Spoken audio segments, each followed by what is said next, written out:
নমস্কার, আমার চ্যানেল আহারের তৃপ্তিতে আপনাদের সবাইকে স্বাগত জানাই। আমার আজকের রেসিপি পালং পনির। এই জন্য কিছুটা পালং শাক নিয়ে জলে ভালো করে ধুয়ে নিতে হবে। এরপর এগুলোর একটা স্মুথ পেস্ট বানিয়ে নিতে হবে। পালং শাকগুলো জলে ভালো করে ধোয়া হয়ে গেলে মিক্সার গ্রাইন্ডারে দিয়ে আমি এর সাথে কিছুটা কাজু বাদাম অ্যাড করে একটা স্মুথ পেস্ট বানিয়ে নিয়েছি। এরপর পনিরের টুকরোগুলোকে ছোট ছোট করে এর মধ্যে একটু গরম জল, একটু নুন দিয়ে কিছুক্ষণের জন্য ভিজিয়ে রাখবো। এতে পনিরগুলো খুব নরম হবে আর খেতেও খুব ভালো লাগবে। এখন আমি একটা কড়াইতে সাদা তেল কিছুটা গরম করে কিছু গোটা গরম মশলা ফোড়নে দিয়ে নেব। এর মধ্যে এলাচ, দারচিনি, তেজপাতা আর কিছুটা গোটা জিরে। এগুলো একটুখানি ভাজা হয়ে গেলে ধনে, জিরে, আদার একটা পেস্ট বানিয়ে মশলাটা দিয়ে হালকা করে ভেজে নেব। এই সময় আঁচটা লো টু মিডিয়াম ফ্লেমে রাখতে হবে। মশলাগুলো ভালো করে ভেজে নেওয়ার পরে দিয়ে দেবো স্বাদ মতো নুন। নুনটা দিয়ে তারপরে দিতে হবে কিছুটা কড়াইশুঁটি, নুন আর মশলাগুলোকে ভালো করে একসাথে ভেজে নিতে হবে। ভাজা হয়ে গেলে এখন আমি অ্যাড করছি পালং শাক আর কাজু বাদামের পেস্টটা।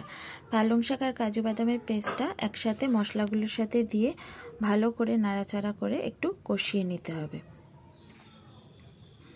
পালং শাকটা কষানো হয়ে গেলে তারপরে আমি কিছুটা জল আরও এর মধ্যে অ্যাড করেছিলাম। এরপর দেব একটুখানি হলুদ গুঁড়ো, একটু লাল লঙ্কার গুঁড়ো। এটা স্বাদ মতন আপনারা দেবেন। লঙ্কার গুঁড়োটা যে যার যেমন ঝাল খান সেরকম স্বাদ অনুযায়ী দেবেন। এবার সমস্ত কিছু উপকরণগুলো একসাথে দিয়ে ভালো করে মিশিয়ে কিছুক্ষণ নাড়াচাড়া করে নিতে হবে। এরপর যে পনিরের টুকরোগুলো কেটে রেখেছিলাম, জলে ভিজিয়ে রেখেছিলাম, সেগুলো জলটা গ্রেভিতে অ্যাড করে ভালো করে মিশিয়ে নিতে হবে। নিয়ে কিছুক্ষণ ফুটতে দিতে হবে। এই সময় গ্যাসটাকে মিডিয়াম রাখতে হবে। ঝোলটা ভালো করে ফুটে এলে এরপর একে একে এতে অ্যাড করে দেবো স্বাদ মতো চিনি আর কিছুটা ঘি। এই ঘিটা আপনারা চাইলে অ্যাভয়েড করতেই পারেন, এটা একটু স্বাদের জন্য ঘিটা অ্যাড করে দিলাম। সব কিছু অ্যাড করা হয়ে গেলে আরও বেশ কিছুক্ষণ ফুটিয়ে নিতে হবে ঝোলটা। এরপর গ্রেভিটা ফুটে গেলে কিছুটা ফ্রেশ ক্রিম এতে অ্যাড করে দিতে হবে। ফ্রেশ ক্রিমটা দিয়ে কিছুক্ষণ আরও রান্না করে নিতে হবে 5-7 মিনিট। তারপরেই রেডি হয়ে যাবে আমাদের টেস্টি পালং পনির। রুটি বা পরোটার সাথে দারুণ লাগে।